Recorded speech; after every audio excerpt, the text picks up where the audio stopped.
नमस्कार दोस्तों, आपका हमारा YouTube चैनल में बहुत बहुत स्वागत है। आज हम एक नया टॉपिक लेकर आए हैं, परवाल या मूंगा। अंग्रेजी में इसे कोरल भी कहते हैं। परवाल, मूंगा या कोरल। परवाल क्या होता है, इसके बारे में पूरी जानकारी आज हम इसमें लेंगे कि आखिर परवाल होता क्या है, कहाँ कहाँ विकसित होते हैं और इसे विनाश क्यों होता है। इससे संबंधित परीक्षाओं में बहुत सारे प्रश्न पूछे जाते हैं। परवाल एक सागरों में पाया जाने वाला एक जलीय जीव है। बहुत छोटा सा जीव होता है जो उष्णकटिबंधीय सागरों में पाया जाता है, जहाँ टेम्परेचर ज़्यादा होता है। इस परवाल का भोजन चूना पत्थर है, चूना मिट्टी जिसको कहते हैं, और शैवाल भोजन करते हैं। परवाल का मुख्य भोजन शैवाल है, जो कि समुद्रों में पाई जाने वाली प्रकार की घास होती है, और चूना मिट्टी होता है। चूना मिट्टी खाते हैं और परवाल घास को खाते हैं। परवाल के चूने से बने घरों को खोल कहते हैं। परवाल के एक समूह जब मर जाता है तो उसमें दूसरे परवाल उसमें दोबारा नहीं रहते हैं, बल्कि नए परवाल उसके ऊपर नया घर बना लेते हैं। उसके बाद फिर एक परवाल मर जाता है, एक समूह मर जाता है, तो नए परवाल उस घर के ऊपर एक घर बना लेते हैं। इसी तरह वो घर ऊंचा होता चला जाता है। कभी कभी ऐसा होता है कि जल के बाहर भी दिखाई देने लगता है या जल के अंदर ही रहेगा। तो समुद्र वैज्ञानिक जो होते हैं, जो खोज करने वाले होते हैं, वो देखते हैं कि एक दीवार जैसी बनी हुई है, काफी लंबाई में होता है, इसलिए इसे परवाल दीवार कहा गया,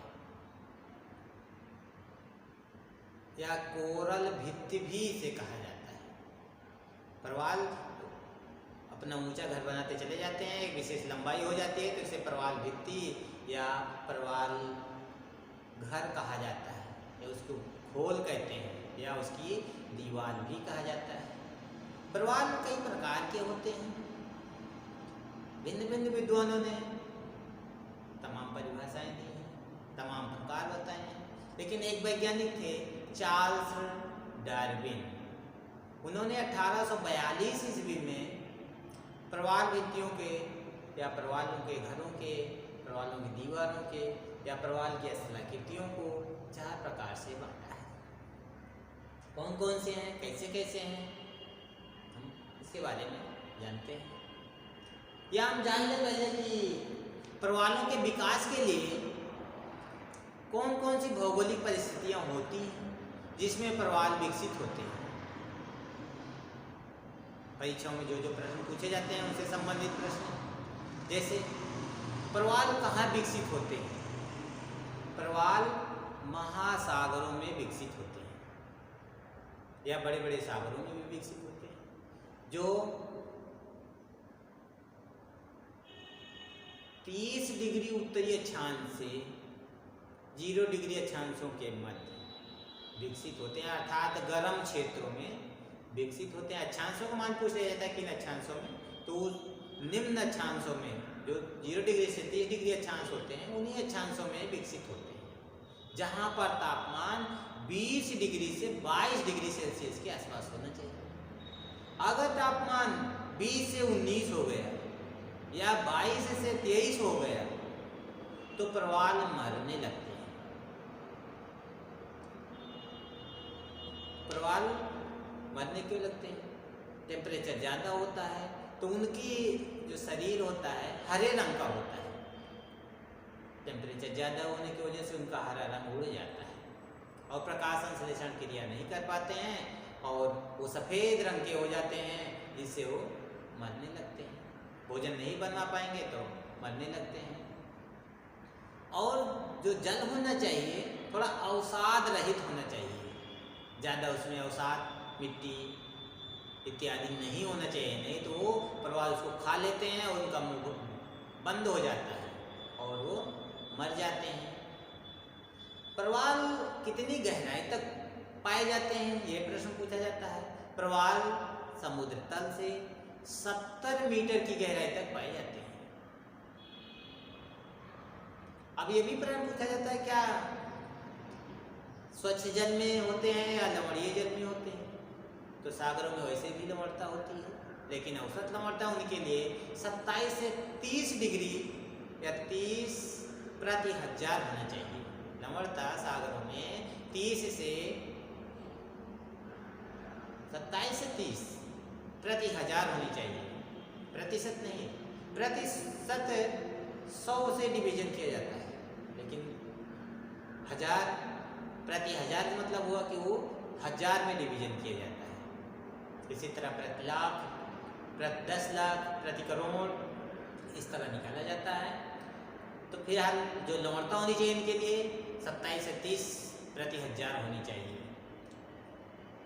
पूछा जाता है इनका मुख्य भोजन क्या है, जैसा कि अभी मैंने बताया कि इनका मुख्य भोजन चूना है और शैवाल, नमक, घास है या वनस्पति है।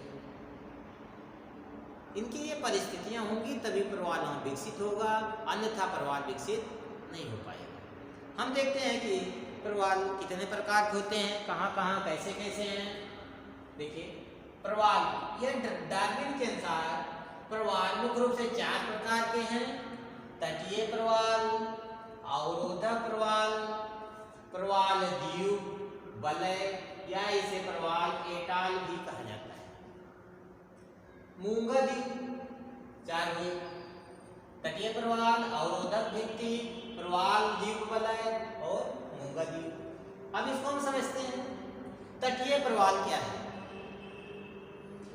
देखिए इसमें मैं यहाँ स्थल बनाया हूँ, ये जलीय भाग है और यह स्थल का पूरा ये कटा हुआ भाग है जहाँ ये नीचे अवसाद इत्यादि जमा हुआ है। ये पानी है जिसे हम सागर कह रहे हैं, ये स्थलीय भाग है। और तटीय प्रवाल में ऐसा होता है कि किसी तट के किनारे किनारे, तट से थोड़ा नजदीक ही, जहाँ पे थोड़ा ढाल मंद होता है, जिसे कहते हैं सागरीय तट। तटों पर, तट से एकदम नजदीक ही जब प्रवाल एक विशेष लंबाई में अपने खोल बनाते चले जाते हैं, घर बनाते जाते हैं। पहले इतना छोटा था, फिर उसके बाद इतना ऊंचा हुआ, फिर इतना ऊंचा हुआ, फिर इतना ऊंचा हुआ। एक प्रवाल के समूह मर जाता है तो दूसरा प्रवाल समूह इसके ऊपर घर बना लेगा, फिर उसके ऊपर बना लेगा, फिर उसके बाद ऊपर बना लेगा, जिससे एक विशेष ऊंची दीवार बन जाती है। तट के पास होने के कारण इस प्रवालों के समूह को तटीय प्रवाल कहा जाता है और इसके द्वारा बनी हुई दीवार के कारण इसे तटीय प्रवाल भित्ति कहा जाता है। ये तट के पास होने के कारण इसे तटीय प्रवाल कहा जाता है। ये काफी नजदीक होता है, तट से देखा जा सकता है आसानी से, इसे तटीय प्रवाल कहते हैं। इस प्रकार का प्रवाल मन्नार की खाड़ी में देखा जा सकता है। भारत और श्रीलंका के मध्य मन्नार की खाड़ी है, वहां पर देखा जा सकता है। अगला है अवरोधक भित्ति। दूसरा प्रकार है अवरोधक भित्ति। यहाँ भी यह स्थल भाग, ये सागरीय भाग। अब इसमें क्या होता है कि यहाँ भी इसी तरह होता है, लेकिन ये तट से थोड़ा दूर होता है।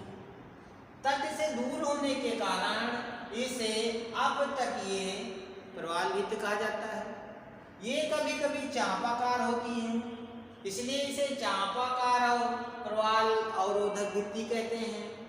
या ये किसी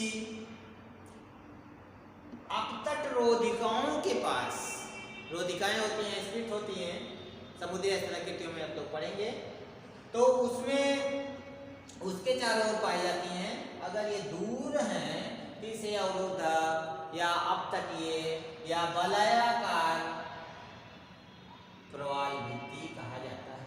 ये सागर से थोड़ा सा दूर होती हैं।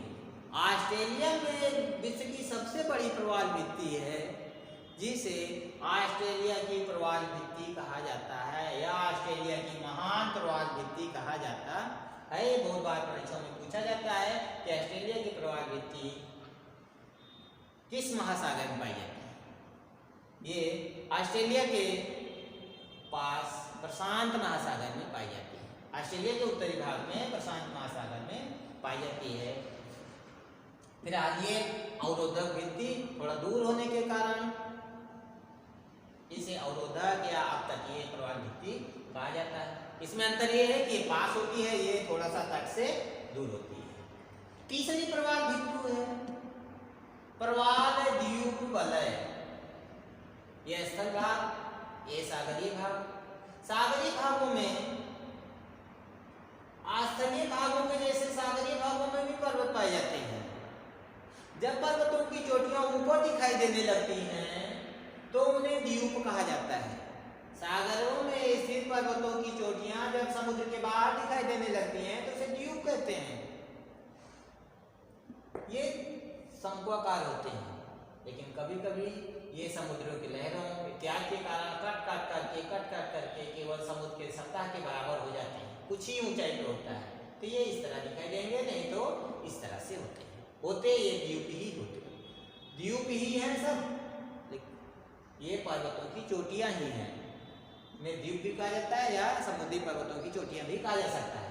तो इन समुद्री पर्वतों की चोटियों के किनारे या द्वीपों के किनारे अर्धवृत्ताकार आकृति में जब प्रवाल अपनी दीवार बना लेते हैं, अपने घर बना लेते हैं, तो उन्हें प्रवाल द्वीप वलय कहा जाता है या इसे एटाल भी कहते हैं। प्रवाल द्वीप वलय या एटाल कहते हैं जब किसी द्वीपों के किनारे अर्धवृत्ताकार आकृति में, चाहे वो नजदीक हो चाहे दूर हो, अर्धवृत्ताकार आकार में प्रवाल बन जाते हैं, दीवार बना लेते हैं, प्रवाल अपने घर बना लेते हैं, तो उन्हीं के घरों को प्रवाल द्वीप वलय कहा जाता है। इस प्रकार की द्वीप एलिस द्वीप का फुटी एटाल है। उदाहरण पूछा जाता है कि प्रमुख एटाल कौन सा है। एलिस द्वीप पर फुटी एटाल है जो इसका उदाहरण है। अगला हम देखते हैं मूंगा द्वीप। मूंगा द्वीप क्या होता है, इसको मैं बताया हूँ। यहाँ स्थल भाग है, ये सागरीय भाग है। सागरीय भाग में फिर वही द्वीप है, पर्वतों की निकली हुई चोटियां हैं।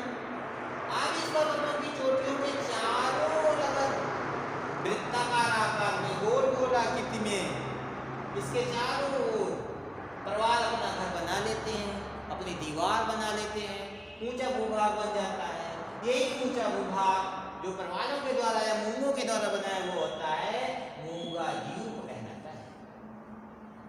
ध्यान रखना है, चार ये बताए कि दूर है तो नजदीक है तो तटीय प्रवाल, दूर है तो अपतटीय, अर्धवृत्ताकार है तो प्रवाल द्वीप वलय, और पूर्ण वृत्ताकार है तो उसे मूंगा द्वीप कहते हैं।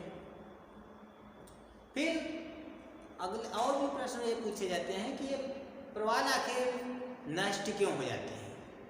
ये संसार में नष्ट होते चले जा रहे हैं, इनकी संख्या कम होती चली जा रही है, वजह क्या है। कई कारण पूछे जाते हैं। इसके लिए कारण ये है, ये भी गिनाया जा सकता है कि भूमंडल में तापमान की वृद्धि होती जा रही है, जिसकी वजह से प्रवाल मर जा रहे हैं। उसके बाद एल नीनो की समय समय पर घटनाएं घटती रहती हैं, जिससे टेम्परेचर बढ़ जाता है और प्रवाल मर जाते हैं। और फिर कभी कभी संक्रामक बीमारियां फैल जाती हैं, महामारी आ जाती है। इनमें संक्रामक बीमारियों के कारण भी प्रवाल नष्ट हो जाते हैं। कभी कभी जब मैंने बताया कि 70 मीटर की गहराई पे ये ज़्यादा से ज़्यादा पाए जा सकते हैं, लेकिन सागरों में भी कभी कभी अवतलन हो जाता है, नीचे धंस जाता है या धरातल ऊपर उठ जाता है, तब भी अवतार प्रवाल मर जाते हैं। फिर पता चला कि उद्योगों से निकला हुआ गंदा जल इसमें पहुंच गया, जब गंदगी पहुंच जाती है तब भी प्रवाल मरने लगते हैं। फिर कुछ लोग क्या करते हैं, प्रवालों को आखेटक करते हैं, शिकार करते हैं, शिकार के कारण भी मर जाते हैं। अत्यधिक जमाव अवसाद आ गया नदियों का और किसी का, तब भी प्रवाल मरने लगते हैं। और फिर कभी कभी इसका खनन किया जाता है, दवाइयाँ इत्यादि में यूज करने के लिए कोरल खनन होता है, खनन के कारण भी प्रवाल नष्ट होते हैं। इत्यादि कारण हो सकते हैं जिससे प्रवाल नष्ट हो जाते हैं, इनकी प्रजातियाँ नष्ट होती जा रही हैं, इनकी संख्या कम होती जा रही है। हम आशा करते हैं कि आपको प्रवाल से संबंधित समझ जानकारियाँ प्राप्त हो गई होंगी। अगले वीडियो में फिर मिलेंगे किसी नए टॉपिक के साथ, तब तक के लिए नमस्कार।